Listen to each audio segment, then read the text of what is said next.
누가복음 5장 36절에서 39절 같이 읽습니다.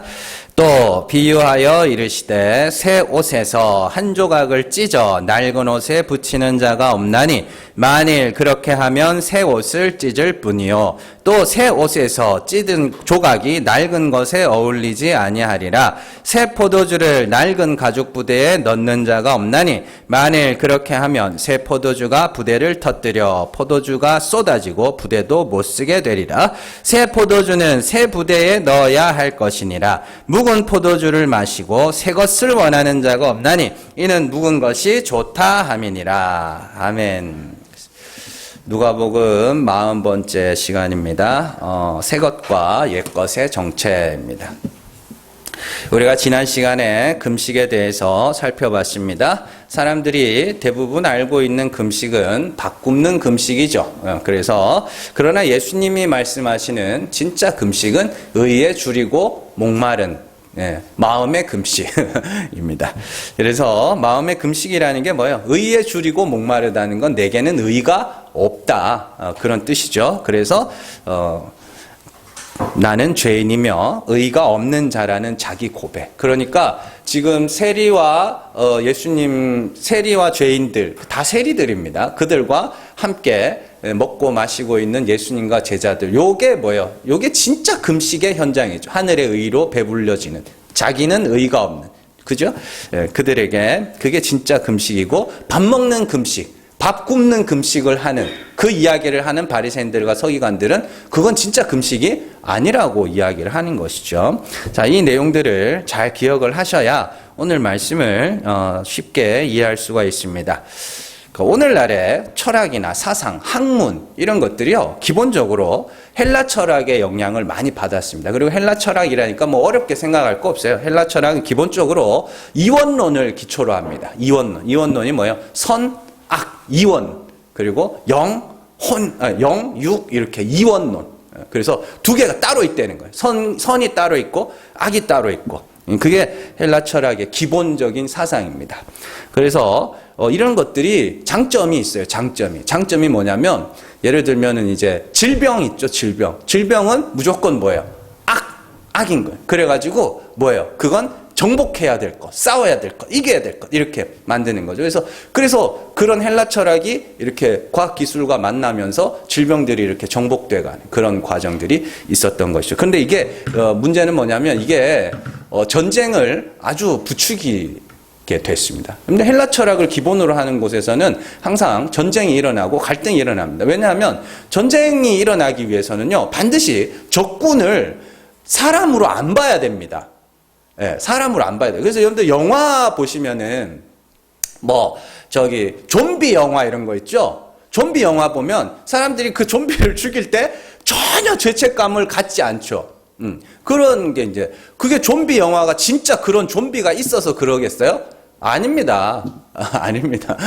좀비 영화의 본질은 뭐냐면 내가 싫어하는 사람을 괴물화, 악마화시키고 그걸 죽이는 걸 당연하게 만드는 그 이원론의 바탕을 두고 있는 것이죠. 그래서 그런 세계 1차 대전에서 흑인 노예나 이런 것들도 사람으로 안 본 거예요. 흑인 노예들을. 그게 이제 이원론의 영향이죠. 그래서 전쟁 포스터를 보면 옛날 전쟁, 40년대, 50년대 거기 전쟁 포스터를 보면 적군은 항상 뭘로 묘사가 되어 있냐면 짐승으로 묘사가 되어 있습니다. 사람으로 안 봐야 전쟁이 일어나는 거죠. 지금 지금 일어나고 있는 우크라이나 러시아 전쟁에서도 당연히 사람들은 러시아가 이길 거라고 생각을 했는데 이게 참 전쟁이 지지부진해가지고 이제 러시아, 우크라이나 이쪽은 겨울 되면 어마어마하게 춥거든요. 그래서 지금 이제 휴전을 하든지 정전을 하든지 그렇게 하려고 지금 준비를 하고 있다고 그러죠. 근데 왜 전쟁이 이렇게 질질 끌려왔느냐.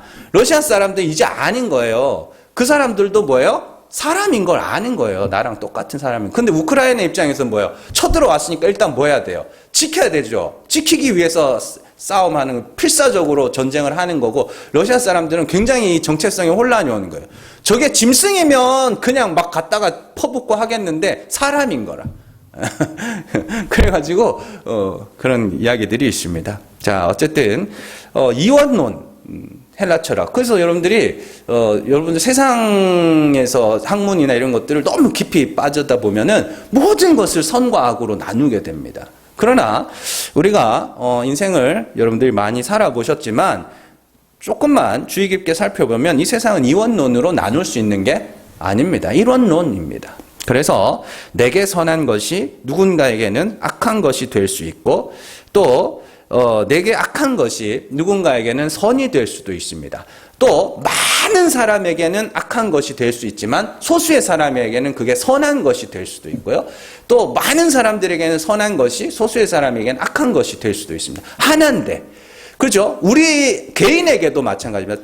내게 악하던 것이 시간이 지나면서 선한 것이 될 수도 있고요. 내게 선하던 것이 시간이 지나면서 악한 것이 될 수도 있는 것이죠. 자, 여러분들, 마약 나쁜 거예요? 많은 사람들이 나쁘다 하니까 나쁘다고 그렇게 하죠. 그리고 많은 사람들에게 또 실제로 나쁩니다. 안 좋아요. 그런데 어떤 사람에게는 그게 참을 수 없는 고통에 있는 사람들은 꼭 필요한 겁니다. 그래서 지금 이렇게 정말 이렇게 숨이 꼴깍꼴깍 넘어가는 그 사람들에게는 그 몰핀 마약이거든요. 그거 주입해가지고 통증 없이 죽음을 맞이하게 해주는 그런 시술들도 있고 그렇게 하죠. 그럼 그 사람들에게는 그게 뭐예요? 그건 선한 거예요. 그 사람들에게는. 돈은 그러면 선한 거예요? 많은 사람들이 선하다 하니까 선해 보이는 거죠. 돈 때문에 집안 무너지는 거 많이 보잖아요. 그래서 제가 이제 가족끼리 왜 이랬가? 하여튼 그런 책이 있어요. 그 가정법원에서 일어나는 유산 상속 때문에 일어나는 그런 재판, 그런 이야기들을 이렇게 써놓은 책인데, 거기 보면은, 그거 한 권 쭉 읽고 나서 뭔 생각을 했냐면, 돈이, 유산이 없는 게 낫겠다. 그런 생각을 했었습니다. 자, 자동차는 선한 거예요? 예, 그건 어떤 사람에게는 선한 거죠. 근데 어떤 사람에게는 악한 것이 될 수도 있습니다. 예. 이처럼 세상에 존재하는 것들은요, 대부분 선과 악의 이분법이 아닌 일원론으로 해석을 해야 되는 것이죠. 여기서 좀 더 우리가 성경으로 들어가면, 하나님과 우상은 서로 다른 것이냐? 하나님과 우상은 같은 거예요, 다른 거예요? 참 하나님은 실제 하는 하나님인데, 근데 문제는 뭐야? 참 하나님이 다 알 수가 없어요. 그래서 사람들이 뭔가 있기는 있는데 뭔지를 모르겠어. 그래서 만들어낸 게 우상이라니까요. 예. 시편 115편 4절 같이 읽습니다. 그들의 우상들은 은과 금이요 사람이 손으로 만든 것이라. 이사야 31장 7절 같이 읽습니다. 너희가 자기 손으로 만들어 범죄한 은 우상, 금 우상을 그날에는 각 사람이 던져버릴 것이며. 아멘. 지금 공통적으로 나오는, 여기 말고도 엄청 많이 나와요. 우상을 이야기할 때 손으로 만든 것, 금, 은, 이게 이렇게 돼 있죠. 금, 은 이런 거 신경 쓰지 말고 사람이 손으로 만든 것. 뭘 보고 만들었는데요? 사람이 손으로 만들었다는 것은 단순히 모형이나 조각을 만들어 놨다는 것이 아니라, 그들이 신이 있다면 이런 존재겠지라고 상상해서 만든 거예요. 그렇다면 그들은 신이라는 존재가 있다는 걸 어떻게 알았을까요? 뭔가 있긴 있는 건 알겠는데 그게 뭔지를 모르니까 자기가 막 생각해가지고 만들어 놓은 거 아니냐고요. 우상들을. 다 괴물이잖아요. 만들어 놓은 것도 다 괴물이에요. 그런 거예요. 그냥 진짜 하나님이 있긴 있는데 그 하나님이 어떤 분인지를 몰라서 나름대로 상상해서 만든 신이 우상입니다. 그래서 우상 숭배는 뭐예요? 사람이 만든 것을 섬기는 거죠. 그러면 결국에는 만든 사람이 큰 거예요? 만들어진 게 큰 거예요? 만든 사람이 더 큰 거죠. 그래서 우상 숭배는 결국 누구를 섬겨요? 사람을 섬깁니다. 그래서 옛날에는 이 석상이나 나무나 금신상이나 이런 걸 섬기다가 시간이 지나면서 점점 누구를 섬기게 돼요? 사람을 섬기게 됩니다. 황제 숭배. 그러고는 시간이 더 지나면서 누구를 섬기게 돼요? 나를 섬기게 됩니다. 이해되시죠? 예. 왜냐하면 본질 자체가, 우상숭배의 본질 자체가 사람이 주도권을 갖고 있는 것이기 때문이죠. 자, 그러니까 그렇다면 어떤 사람은 진짜 하나님이 어떤 분인지를 알고 어떤 사람은 진짜 하나님이 어떤 분인지를 모를 뿐이지, 그들이 신이라고 부르는 이들은 다 이는 한 분 하나님이라니까. 그런 의미에서 우상과 하나님이 하나다라고 이야기를 할 수 있는 겁니다. 그러니까 모르는데, 있긴 있는데 뭔지 몰라. 그리고 어떤 사람은 있긴 있는데 그 하나님이 어떤 분인지를 알아. 그 차이예요. 예. 그러면은 우상이나 하나님이나 어떻게 깊이 들어가 보면 하나인 거라니까.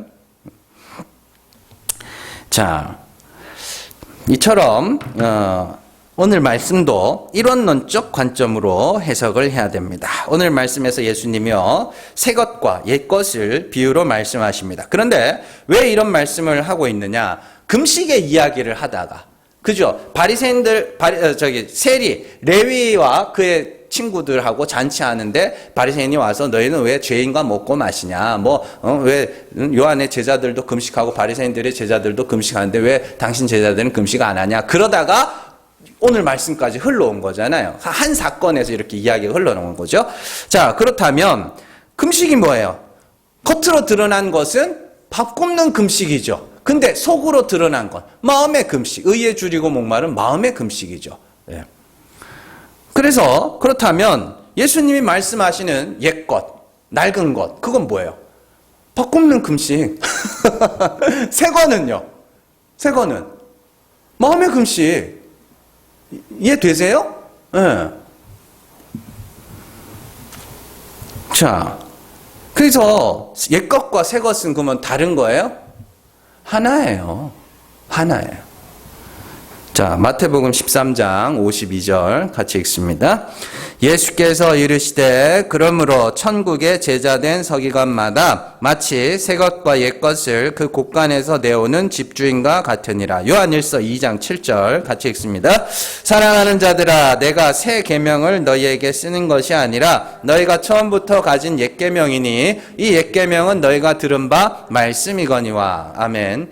마태복음 13장에서 예수님은 천국의 제자된 서기관마다 새것과 옛것을 곳간에서 내온다, 이렇게 돼 있죠. 그런데 여기서 예수님이요, 일부러 이 곳간을요 단수로 사용하셔요. 한 곳간에서 새것과 옛것을 내온다, 천국의 서기관 된 자는. 그래서 밥 굶는 금식으로 뭐를 설명하는 거예요? 진짜 금식을 설명을 해주는 거예요. 자, 요한일서에서도 요한은 새 계명을 쓰는 게 아니라 처음부터 가진 옛 계명이야. 그러면 옛 계명이 곧 뭐예요? 새 계명이네요. 둘이 하나라니까요. 자, 그래서 우리가 이 세상에서 그런 것들을 볼 수 있죠. 쌀, 밀, 보리 뭐 이런 거 있죠. 곡식들이 다 어떻게 돼 있어요? 껍데기랑 알맹이가, 이렇게 껍데기 안에 알맹이가 이렇게 쌓여 있죠. 사람들이 다 껍데기는 어떻게 해요? 다 벗겨내죠. 벗겨내서 버리고 알맹이만 취하는 거죠. 그게 맞는 거거든요. 근데 왜 신앙생활은 자꾸 이게 껍데기만 먹으려고 하는지 모르겠어요. 자, 오늘 말씀은 또 오늘 말씀에서 예수님은 새 것은 반드시 옛 것을 파괴한다라고 이야기를 합니다. 그래서 오늘 거기 보시면 터뜨린다, 어울리지 않는다, 찢는다 이렇게 되는데 이게 파괴한다라는 소리예요. 파괴한다. 새 옷은 헌옷을 파괴하고 새 포도주는 낡은 가죽 부대를 파괴하는 거예요. 그 말은 우리가 보이는 예식의 그 보이지 않는 뜻을 알고 나면 반드시 옛것, 그 보이는 것은 파괴당할 것이다라는 이야기입니다. 자, 그리고 그 보이지 않는 새 것을 알게 되면 내가 뭐가 돼요? 새 것이 되는 겁니다. 이렇게 되면 어떠한 현상이 생기는가? 보이는 것에 큰 의미를 두지 않게 됩니다. 보이는 예식에 큰 의미를 두지 않게 됩니다. 의미를 두지 않는다는 건 해도 되고 안 해도 된다는 이야기입니다. 무조건 하면 안 돼가 아니라 하면 안 돼. 이것 또한 또 하나의 법이라니까. 그게 아니라 보이는 금식, 밥 굶는 금식을 하든지 안 하든지 그건 중요한 게 아니라 진짜 중요한 건 마음의 금식이라는 걸 알게 됐잖아요. 그래서 마음의 금식을 해서 내가 의에 줄이고 목마른 자, 회개하는 자가 됐어요. 그러면 밥 굶는 금식은 해도 그만, 안 해도 그만. 왜요? 그건 더 이상 어떤 의미도 가지지 못하기 때문에. 그러니까 무조건 하면 안 돼, 해야 돼, 이런 이야기가 아니라니까요. 그걸 통해서 진짜를 알아야지 이런 이야기를 하는 거죠. 자, 그래서 신약 성경에 보면 금식하는 장면이 나오긴 나와요. 자, 사도행전 13장 2절에서 3절 말씀 같이 읽습니다. 주를 섬겨 금식할 때에 성령이 이르시되 내가 불러 시키는 일을 위하여 바나바와 사울을 따로 세우라 하시니 이에 금식하며 기도하고 두 사람에게 안수하여 보내니라. 아멘. 이걸 보면서 금식하면 성령이 임한다. 그거 아니에요. 왜 자꾸 그런 이야기를 하나 몰라. 성령이 임했다는 건 하나님의 말씀이 임했다는 이야기예요. 그래서 금식할 때 그냥 임한 거지, 금식하면 임한다가 아니라니까요. 왜 자꾸 참. 그러니까 진짜 금식이 의에 줄이고 목마른 마음의 금식이라는 것을 알고 나면 밥 굶는 금식은 더 이상 우리에게 어떠한 의미도 갖지 못합니다. 그래서 진짜 간절하면 밥도 안 넘어가잖아요. 정말 마음 아프고 속상하고 이러면 밥도 안 넘어가잖아요. 그럼 밥 굶고 기도해도 돼요. 배부르게 시컷 먹고 기도해도 아무 상관없다니까요. 그게 중요한 게 아니라니까요. 진짜 중요한 건 의에 줄이고 목마름이라니까요.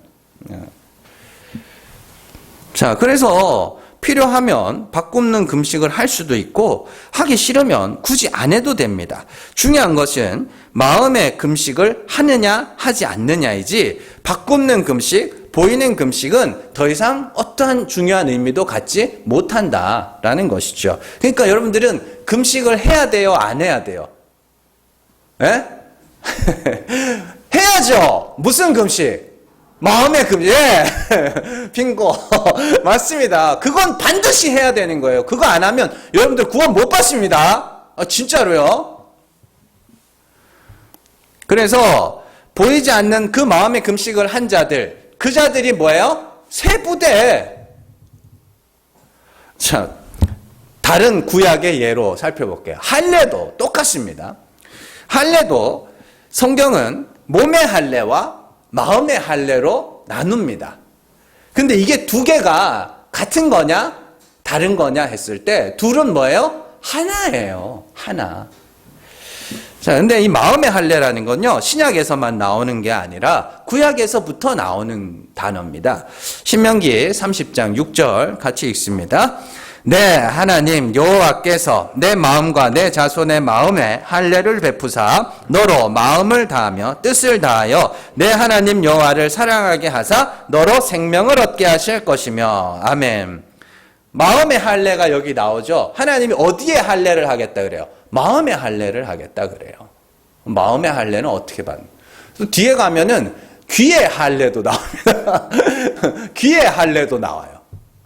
그건 나중에 이제 설명해요. 귀의 할례를 받았다는 건 이게 암만 말을 해줘도 못 알아먹어요. 왜 못 알아먹어요? 마음에 딴 생각을 갖고 있기 때문입니다. 잘못된 마음, 잘못된 생각을 갖고 있으니까 말을 해줘도 못 알아먹는 거예요. 그러니까 여러분들 그런 거 많이 있잖아요. 이렇게 뭐 사람이 오해를 했어. 오해를 한 사람이 와가지고 너 왜 그랬어? 하면 그럼 내가 이제 이유를 말을 해줄 거 아닙니까? 그러면 이미 오해한 사람은요 무슨 이유를 말해줘도 안 들어요. 그걸 귀에 할례 받지 못한 자라 그럼 귀에 할례를 받으면 어떻게 해요? 알아듣게 되는 겁니다. 귀에 할례를 받기 위해서는 어떻게 돼요? 내 마음이 죽어야 되는 거거든요. 자, 어쨌든 하나님은 마음의 할례를 받게 하시겠다. 그러면 눈에 보이는 그 포피를 베어내는 할례는 뭐예요? 진짜예요? 가짜예요? 그건 그냥 가짜예요. 드러난 거, 아무것도 아닌 거. 그것은 보이지 않는 할례를 몸에 새긴 것뿐이지 그것 자체가 중요한 게 아닙니다. 또한 하나님이 진정으로 원하시는 것은 마음의 할례입니다. 마음의 할례는 인간 측의 불가능을 고백하는 상태입니다. 그리고 하나님의 능력만을 소망하는 상태. 그래서 할례의 대표 주자가 누구예요? 아브라함이죠. 아브라함이 99세 때에 할례를 받으라고 합니다. 왜요?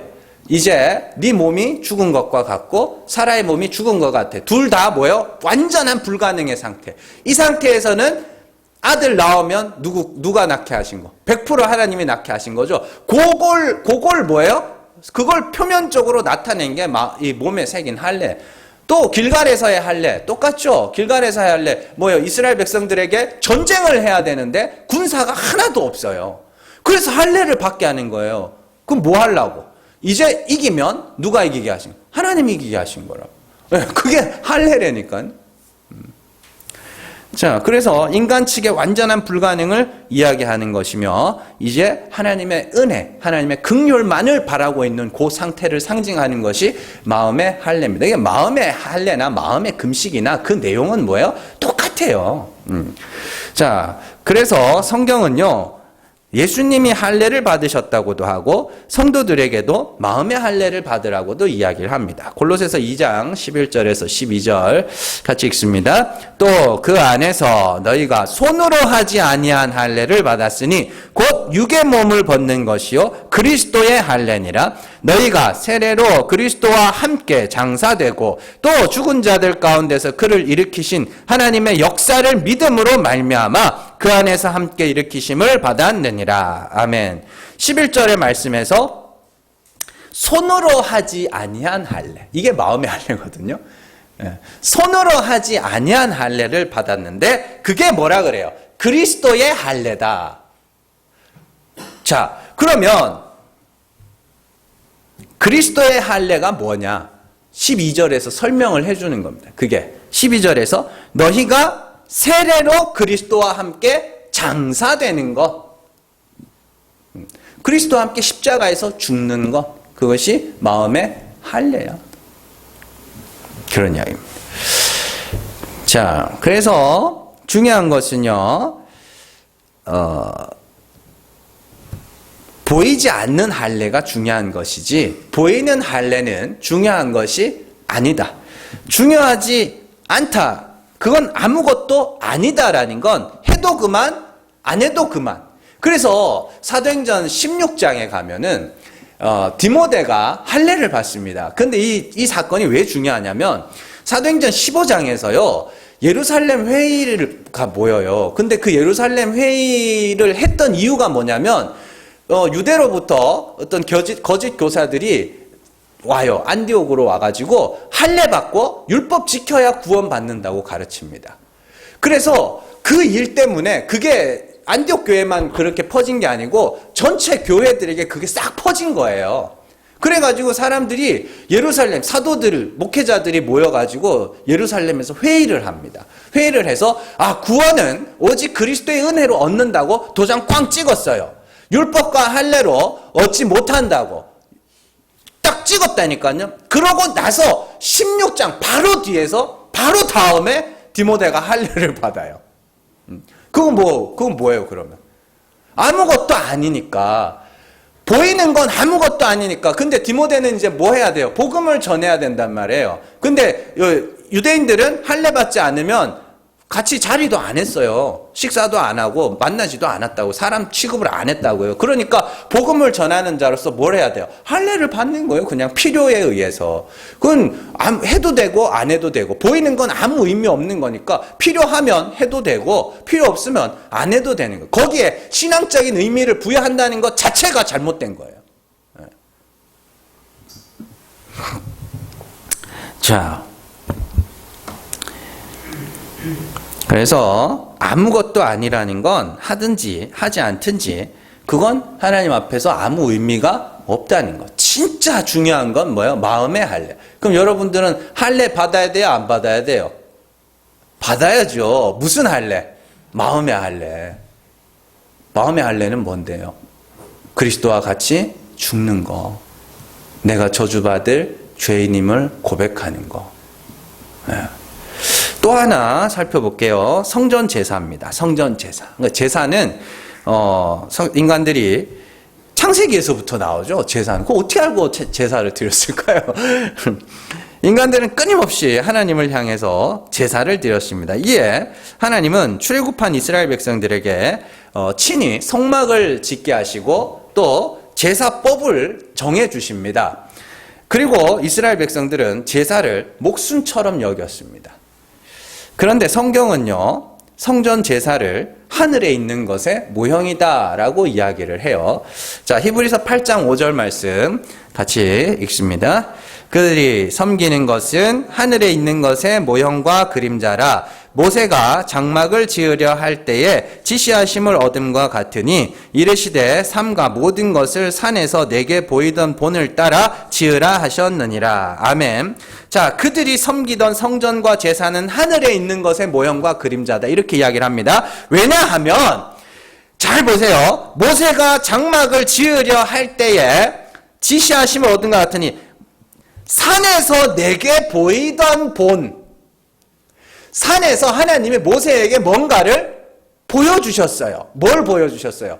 하늘 성전과 하늘의 그 제사를 보여주셨어요. 그리고 모세는 그걸 보고 뭐 한 거예요? 똑같이 본 따서 만들어 놓은 겁니다. 그러면은 모세가 성전을 지을 때, 성막을 지을 때 뭐 하라고 지은 거예요? 그걸 알라고 지은 거죠. 이해되세요? 여기서 열심히 제사를 드리라고 지은 게 아니고 그 하늘의 그거 자기가 본 거, 그걸 본 거를 그대로 지어놓고, 야, 나 이거 봤다? 이렇게 하는 거예요. 자, 그렇다면 진짜 제사는 예수 그리스도의 십자가이고 성전의 제사는 모형이라면 그리스도의 영단번의 완전한 제사를 알게 된 자는 다시는 성전 제사로 돌아가면 안 되는 거예요. 자, 히브리서 10장 29절 같이 읽습니다. 하물며 하나님의 아들을 짓밟고 자기를 거룩하게 한 언약의 피를 부정한 것으로 여기고 은혜의 성령을 욕되게 하는 자가 당연히 받을 형벌은 얼마나 더 무겁겠느냐? 너희는 생각하라. 아멘. 여기서 하나님의 아들을 짓밟는 것, 언약의 피를 부정하게 여기는 것, 성령을 욕되게 하는 것은 믿고 난 다음에 엉망진창으로 산 그런 게 아니에요. 그런 게 아니고 예수 그리스도께서 완전한 제사를 드렸다면서요. 영단번에 완전한 제사를 드렸다면서요. 그러면 이걸 어떻게 하면 부정할 수 있어요? 어떻게 하면 이걸 욕되게 할 수 있냐고. 그게 아니라 다시 성전 제사로 돌아가면 그게 예수의 십자가를 욕되게 하는 거라니까요. 이해가 되세요? 진짜가 나타났는데 이런 진짜 그런 이야기들 뭐 소설이나 영화 같은 데 나오잖아요. 평생 아들이 이 가짜 아빠 밑에서 살다가 친아빠를 만났는데 친아빠한테 안 가고 뭐예요? 가짜 아빠가 더 좋다 그러는 거예요. 그게 친아빠를 뭐 하는 거예요? 욕되게 하는 거죠. 그런 겁니다. 진짜를 알게 된 자들이 다시 가짜로 돌아가는 것이 예수님의 십자가를 짓밟는 겁니다. 그걸로 예수의 십자가 그게 영단번의 완전한 죄사함을 이루었다고 하는데 다시 죄를 사함을 받기 위해서 다시 구약의 제사로 돌아가겠다. 이게 뭐예요? 이게 예수님의 십자가를 짓밟는 거니까요. 그러면 이제 중요한 건 뭐예요? 하나님이 우리를 위하여 드려주신 예수 그리스도의 십자가, 그 영단번의 완전한 제사를 내가 아는 게 중요한 거죠. 그러면 그 사람이 완전한 죄사함을 받았다며요.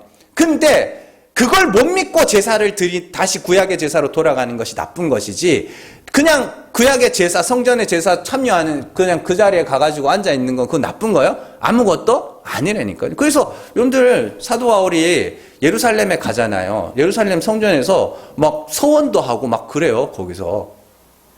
그게 뭐 하나님께 막 이 서원한 게 어떻게 된, 그게 아니라 유대인들이 바울을 싫어하니까 바울이 그냥 그에 장단 맞춰주려고 그러는 거라니까요, 거기서. 자, 이처럼요, 보이는 예식은 보이지 않는 것들을 담고 있습니다. 그래서 보이는 할례, 보이는 금식, 보이는 제사는 보이지 않는 거, 보이지 않는 마음의 금식, 마음의 할례, 그리고 영단번의 완전한 그리스도의 제사, 이런 내용을 담고 있다니까요. 그래서 진짜로 해야 되는 건 마음의 금식, 마음의 할례, 그리스도의 제사. 그리고 그걸 알고 나면 보이는 건 뭐예요? 해도 되고 안 해도 되는, 필요에 의해서. 그렇게 되는 거죠. 그런데 오늘 예수님이요, 참 재미있는 말씀을 마지막에 합니다. 39절 같이 한번 읽어볼까요? 묵은 포도주를 마시고 새 것을 원하는 자가 없나니 이는 묵은 것이 좋다 함이니라. 아멘. 자, 오래 묵은 포도주. 뭐죠? 몇 년산, 28년산 막 이러면서 그런 술이 더 맛있고, 되게 진짜 그게 오래되면 오래될수록 비싸다면서요, 실제로. 그런 이야기를 하시는 것인가? 아닙니다. 옛 것은 뭐예요? 드러난 거, 나타난 거죠. 새 것은 그 안에 내용, 보이지 않는 거. 그죠? 그 이야기입니다. 그런데 사람들은 보이는 걸 더 좋아한다. 왜 그럴까요? 왜 그걸 더 좋아할까요?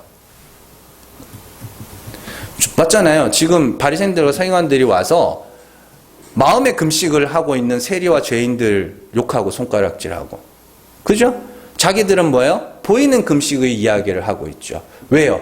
보이는 게 더 좋아. 왜 그럴까요? 이게 아주 중요한 부분인데, 자, 보이는 금식, 보이는 할례, 보이는 제사, 이건 누가 하는 거예요? 예? 사람이 하는 겁니다. 보이는 할례 아까 전에 뭐라 그랬어요? 손으로 한, 사람이 하는 할례입니다. 사람이 자기 의지로 그 할례를 받는 거예요. 금식은요, 사람이 자기 의지로 밥을 굽는 거죠. 보이는 제사는 자기가 준비한 제물, 사람의 제사장, 그죠? 그들이 사람이 직접 드리는 제사죠. 그러면은 보이지 않는 거는 하나님이 하시는 거예요. 자, 보이지 않는 할례와 금식과 제사는요, 하나님이 하시는 겁니다. 의에 줄이고 목마른 마음의 금식은 인간이 스스로 할 수 있는 게 아닙니다. 성령의 역사가 우리 가운데 임할 때에 우리는 비로소 내 죄를 자백하고 율법에 대하여 죽을 수가 있는 겁니다. 요한일서 1장 8절에서 9절 같이 읽습니다. 만일 우리가 죄가 없다고 말하면 스스로 속이고 또 진리가 우리 속에 있지 아니할 것이요 만일 우리가 우리 죄를 자백하면 그는 미쁘시고 의로우사 우리 죄를 사하시며 우리를 모든 불의에서 깨끗하게 하실 것이요. 아멘. 진리가 그 속에 없는 자들은 죄가 없다고 말할 거다.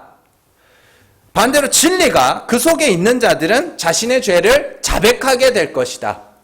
물론 사람이 죄 하나, 죄 둘 정도는 고백하고 뉘우칠 수 있습니다. 그렇죠? 그러나 성경이 말하는 회개, 성경이 말하는 자백이라는 것은 단순히 죄 하나, 죄 둘이 아니라 그 하나의 죄로 뭐 하는 거예요? 내가 저주받을 자로 죽는 거. 빵점으로 내려가는 거.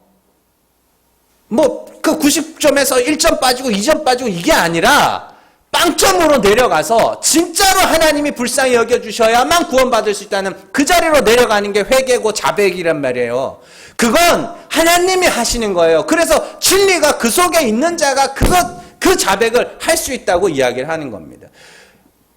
왜요? 참 하나님이 어떠한 분인지를 하나님이 우리 가운데 계시해 주셨잖아요. 나타내셨잖아요. 그래서 그 하나님을 알므로 말미암아 하나님이 우리에게 원하시는 것은 내가 죽는 거구나. 그러니까 그건 하나님이 하셔야 되는 거죠. 마음의 할례 역시도 하나님이 하시는 겁니다. 아까 전에 신명기 30장 6절 말씀 거기에 다시 한번 가볼까요? 자, 신명기 30장 6절 같이 읽습니다. 내 하나님 여호와께서 내 마음과 내 자손의 마음의 할례를 베푸사 너로 마음을 다하며 뜻을 다하여 내 하나님 여호와를 사랑하게 하사 너로 생명을 얻게 하실 것이며. 자, 할례, 마음의 할례의 주체가 누구예요? 하나님이 하신다 그러잖아요. 내가 할 수 있는 게 아니라니까요. 자, 아브라함이 99세 때 마음의 할례를 받았습니다. 누가 마음의 할례를 얻게 하셨어요? 하나님이. 어떻게 해요? 태를 닫으심으로. 안 줘요, 하나님이. 안 주셔요. 자, 이스라엘 백성들이 광야 40년 동안 전쟁해야 될 군사가 다 죽었습니다. 누가 죽이신 거예요? 하나님이요. 하나님이 광야 40년 동안 뺑뺑이 돌리게 누가? 하나님이잖아요. 뭐 하시려고? 내가 아들 준 거야. 내가 그 땅을 얻게 한 거야. 이걸 하시려고 마음의 할례를 하게 하시는 거예요. 그럼 마음의 할례의 주체가 누구예요? 하나님이라니까요. 자, 할례는 죽어서 살아나는 것이죠. 그래서 그 할례를 받은 자들, 마음의 할례를 받는 자들, 하나님의 영, 성령이 그 일을 하신다고 그래요. 로마서 8장 11절 말씀 같이 읽습니다. 예수를 죽은 자 가운데서 살리신 이의 영이 너희 안에 거하시면 그리스도 예수를 죽은 자 가운데서 살리신 이가 너희 안에 거하시는 그의 영으로 말미암아 너희 죽을 몸도 살리시리라. 아멘. 우리를 마음의 할례를 얻게 하는, 죽은 자 가운데서 살아나게 하는 그 주체가 누구예요? 성령. 하나님이 그 성령을 통해 우리에게 하십니다. 제사는 더 그렇죠. 제사 역시도 율법의 제사는 하나님의 사람의 손으로 하나님께 드리는 거지만 그 진짜 영단번의 완전한 제사는 하나님이 우리를 위하여 드려주시는 것이죠. 히브리서 10장 5절에서 7절 같이 읽습니다. 그러므로 주께서 세상에 임하실 때에 이르시되 하나님이 제사와 예물을 원하지 아니하시고 오직 나를 위하여 한 몸을 예비하셨도다. 번제와 속죄제는 기뻐하지 아니하시나니 이에 내가 말하기를 하나님이여 보시옵소서 두루마리 책에 나를 가리켜 기록된 것과 같이 하나님의 뜻을 행하러 왔나이다 하셨느니라. 아멘. 잘 보시면 사람이 드리는 제사와 예물, 사람이 드리는 번제와 속죄제는 하나님이 기뻐하지 않고 도리어 하나님이 한 제물을 뭐 했다고요? 예비하셨다. 하나님이 준비하셨다. 그 준비하신 예물이 누구? 예수 그리스도. 그러면 그 제사, 영단번의 완전한 제사, 진짜 제사, 그건 누구를 위해서? 하나님이 우리를 위해서 드려주시는 제사입니다. 그러니까 잘 보세요. 왜 사람들이 묵은 것을 좋아하겠어요? 예? 내가 하는 거니까. 내가 하는 게 가치 있다고 여기는 거예요. 그러니까 내가 한 거니까 몸에 새기는 할례도 내가 받은 거고, 예? 밥 굽는 금식도 내가 하는 거고, 율법의 그 제사도 내가 드리는 거고. 그러니까 그게 좋은 거예요. 너무너무 좋아. 내 사람이 하는 거니까. 폼도 나고 칭찬도 받고 사람들이 막 더 높여주기도 합니다. 근데 진짜 금식, 진짜 할례, 진짜 제사는 하나님이 우리를 위하여 드려주시는 거. 가치가 없어 보이는 거. 내가 한 게 없거든. 그래서 예수님이 묵은 것을 먹고 새 것을 찾는 자가 없다라고 이야기를 하시는 것이죠. 그러면 중요한 건 이제 그거죠. 우리가 예수 그리스도를 믿었다. 그리스도를 영접했다. 마음의 할례를 받았다. 마음의 금식을 했다. 영단번의 완전한 그리스도의 피로 말미암아 완전한 죄사함을 받았다. 그것은 그러면 누가 일하셨다는 증거예요. 하나님이 일하셨다는 증거죠. 그러면 이 마음의 할례, 마음의 금식, 영단번의 완전한 제사의 자리까지 나오도록 하기 위해서 하나님이 뭐 하신 거예요? 우리를 인도하신 거죠. 예. 어느 날 갑자기 이게 아니라 하나님이 매 순간 끌고 오셔서 우리를 그 자리까지 인도하신 거고 앞으로도 우리는 인도하실 겁니다. 예. 그래서 기어이 우리를 하나님의 은혜의 영광을 찬송할 아들로 세우시는 것. 그게 이제 천국에 합당한 자로 세우시는 하나님의 과정이거든요. 그런데 그래서 성도의 인생은 재미있는 인생이에요. 재미가 있다는 거는요. 뻔하지 않은 거거든요. 뻔하지 않은. 그래서 이 맞선 볼 때 이제 그런 이야기들을 많이 하더라고요. 그러니까 뭔가 물었을 때 뻔한 대답이 돌아오면 그 사람에 대한 흥미가 하나도 없어진대요. 그래서 뭔가 이렇게 생각지 못한 대답, 그런 걸 할 때 그 사람에 대한 흥미가 이제 생긴다고 그렇게 이야기를 하거든요. 마찬가지입니다. 여러분들, 성도의 인생은요, 뻔하지 않는 인생입니다. 왜요? 마음의 할례를 받아야 되고 또 정말 하나님의 은혜가 아니면 구원받지 못할 죄인임을 배워가고 깨달아가야 되는 그런 인생이기 때문에 하나님이 이 자리 저 자리 이렇게 옮겨가시면서 참 재미있게 살게 하실 거예요. 그러니까 이 사람들이 행복의 조건 중에 하나로 찾는 게 뭐냐면 예측 가능한 삶이라 그러거든요. 예측 가능한 삶. 그래서 내가 예측한 대로 살아가려면, 내가 생각한 대로, 내가 예측한 대로 살아가려면 참 많은 돈이 필요하다고 그렇게 이야기를 합니다. 그렇지 않겠어요? 그죠? 내가 가고 싶은 데를, 가고 싶은 때, 가고 싶은 데를 가려면 참 많은 돈이 필요할 겁니다. 내가 하고 싶은 일을 하려면 굉장히 많은 돈이 필요할 겁니다. 그래서 사람이 예측 가능한 삶을 살기 위해서 많은 돈을 모아야 된다고 이야기를 하거든요. 근데 성도의 삶은 예측 가능한 삶이 아니에요. 하나님이 마음대로 끌고 가실 겁니다. 마음대로 끌고 가셔서 재밌게 살게 하실 겁니다. 재밌는 영화는 어떤 영화? 예측이 안 돼요. 반전이 예측이 안 되는 영화. 근데 여러분들 한 가지 기억하셔야 돼요. 영화에서 영화 주인공이 고생하면 고생할수록 그 영화는 재미있는 겁니다. 여러분들 정말 하나님께서 지금까지 끌고 오셔서 마음의 할례, 또 마음의 금식, 또 영단번의 완전한 제사 그걸 보게 하시고 알게 하셨잖아요. 그리고 하나님 또 앞으로 인도하셔서 하나님의 은혜만 찬송할 자로 세우실 겁니다. 그 과정을 통해서 하나님이 또 어떤 일을 통해서 천국에 합당한 자로 우리를 다듬어 가실까? 예측은 안 되지만 그래도 결과는 알잖아요. 결과는 알잖아요. 하나님 보좌 앞에서 우리는 하나님이 나를 구원하셨네요. 그 찬송을 부르고 있을 거거든요. 아니 정확하게 말하면 이미 그렇게 되어 있거든요. 근데 결과는 알지만 어떻게 끌고 가실지 모르죠. 하나님께서 이스라엘 백성들을 가나안으로 옮기겠다고 약속하셨습니다. 결과는 정해져 있었다니까요. 결과는. 근데 하나님이 어떤 과정을 거쳐서 끌고 가게 하실지는 아무도 몰랐어요. 여러분들 재밌게 사세요. 예측하지 마시고 재밌게 하나님이 오늘은 또 어떤 일을 겪게 하시고 또 하나님이 이번에는 어디로 끌고 가시고 어떤 사람을 만나게 하시고 또 어떤 일을 통해서 나를 하나님의 은혜만 찬송할 자로 세우실지를 좀 기대하면서 참 마지막 순간까지 재미있게 살아가다가 마지막에 정말로 하나님 은혜 가운데 주의 이름을 찬송하는 자로 세워받는 저여러분들 되시기를 주님의 이름으로 축원합니다. 이 시간에 우리 같이 기도하기를 원합니다. 정말 하나님께서